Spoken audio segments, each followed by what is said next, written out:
Hey guys, Pulkit this side from Gadget Generations, and today we are going to talk about this beautiful new IEM that is just launched, the Binary Acoustics Dynaquattro. It's a beautifully built IEM with a 4 dynamic driver configuration on each side, housing a 10mm and 8mm 6.8mm dynamic drivers along with a 6mm passive diaphragm unit. Well, the pair retails for 259 US dollars.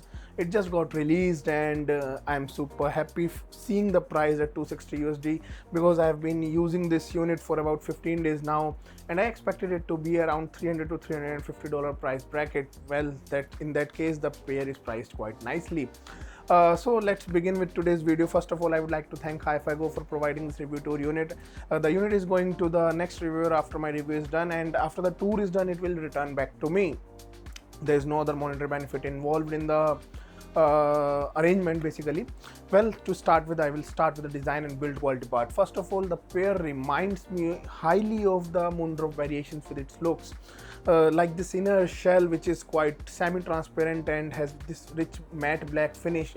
It reminds me greatly of the Moondrop variations. On the face cover part, we have this beautiful motifs including gears and machinery, which looks really cool, and the pair is slightly onto the thicker side but fits quite nicely to me. Maybe people with smaller ears might face some issues, but to me I have no issues at all. The included cable is of good quality. It is light in weight, although a bit stiff in its nature. It's not exactly very soft, but does the job, so no issues at all in that regard. Plus it has the interchangeable plug system, so you get 3.5mm and 4.4mm plugs in the package as well. Now on to the drivability part. The pair requires serious amplification to sound its best. I have been using it with the baby R32, and it was not able to do justice to this beautiful device, so I switched to this one, the XT05 Pro, and the tremendously powerful output out of this device does the job quite nicely. So yeah, moreover, the pair responds quite well to the connected source device actually. Well, this one has 3 DAC cards and I have all 3 of them, the AKM, the ROHM and the ESS. This ESS comes stock, so ESS has a bit of edginess compared to the other two, and it is quite noticeable onto the Dynaquattro over here. So I've been using it primarily with my AKM DAC card with the Burson op amps, and the output is quite amazing and well rounded. Well, although I must say that it requires serious amplification. Like onto the XT05 Pro, I was at like 40 out of 100 volume on the normal gain mode. Even on when I connected the HD600, which is about 300 ohms, I had to go like 50 to 55 volume level only. So need serious amplification, guys. Now onto the sound quality part. Well, the pair sounds quite amazing. It has a fun and exciting sound signature with a neutral to slightly warm presentation. The bass is punchy, the mid-range is clear and accurate, the tonality and the timbre is natural and organic, and the treble region is well extended without any signs of sharpness or sibilance at all. The soundstage is a bit onto the intimate side, I must say that, but doesn't sound congested or narrow by any means. Now let's describe the sound in a better way. So first of all, frequency wise division. The lower end is full of fun and excitement. You get a punchy bass response that extends deep into the sub bass region and provides you with good quality bass. The bass is quite clear and tightly controlled within its region. You don't see it leaking ahead into the mid-range section at all. The sub bass extends well as produces impactful and thunderous response, while the mid bass is quite punchy and dynamic. Although I must say that I would love a bit more quantity into the mid bass section. Maybe that might make the sound muddy, but still the heart wants what it wants. Next up, onto the mid-range section. It is quite clean. Despite having such a strong and impactful bass response, the mid-range sounds quite clear and responsive and accurate actually. The vocals, both male and female, have good texture and resolution to them. They sound quite clear and responsive, although the mid-range is slightly onto the recessed side, I would say that. Next up, we have the instrument. Instruments have really good tone. The tonality and the timbre for instruments and vocals, they sound quite natural and organic to me.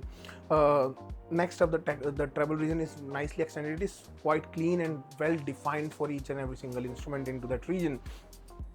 Technically, the imaging and layering are quite accurately executed, and the soundstage is a bit onto the intimate side. It is a bit closer to the listener, although I don't find it to be congested or narrow by any means, but it has an intimate presentation. The four drivers work quite well together and they have a coherent sound presentation. When you listen to the Dynaquattro, when I was listening to it, I felt that it feels like a two-channel speaker setup that is producing a really good sound, a really fun and exciting sound, full of excitement basically. So yeah, really good and clean and powerful sound presentation here waits for you with the Dynaquattro. Now on to some of the comparison part. I would like to compare it with the recently reviewed product on my channel, the DaVinci. The Dunu's collab with Giz Audio, the DaVinci, is a quite an amazing set. But how does the Dynaquattro compares to that one? Well, I would say that the DaVinci has more punch into the mid bass section, but the Dynaquattro maintains better clarity and more refinement into the lower end region. Yes, the mid bass is more punchy, like I mentioned, that it might sound more muddy to increase the mid bass. So that is not a cone, that is based on my personal preference. So that is present on the DaVinci, but the clarity and the extensions into the sub bass region for the Dynaquattro is exceptional and better presented in my opinion. The mid-range section, the vocals are slightly bit forwarded onto the DaVinci. I would say that while they are slightly recessed onto this one, although since the stage is a bit onto the intimate side, they sound closer to the listener onto the Dynaquattro. Next up we have the treble region. Treble region, I would say that DaVinci has a more relaxed presentation, while the Dynaquattro presents you with the more excitement and more energy into the treble region. And now on to the technicalities, I would say that the soundstage wise, the DaVinci has more width to the sound. It is a bit onto the closer side, and the Dynaquattro is a bit on the closer side. And I would say that the imaging and the precise accuracy for instruments is better presented on the Dynaquattro. The 4DDs really work well, I must say that. Well, that's about it. I hope you guys enjoyed watching my take on the Dynaquattro. In my opinion, $260 is an insane value price for it, and well, that's an insanely good product, and I'm going to use it for a few more days before I ship it to the next review in my chain. Well, that's about it. I hope you guys enjoyed watching my today's video. Don't forget to leave me a like on this video, and don't forget to subscribe to my channel as well. In case if you guys have any questions related to the Dynaquattro, feel free to ask me in the comment section below. Well, that's Pulkit signing off. Thank you so much.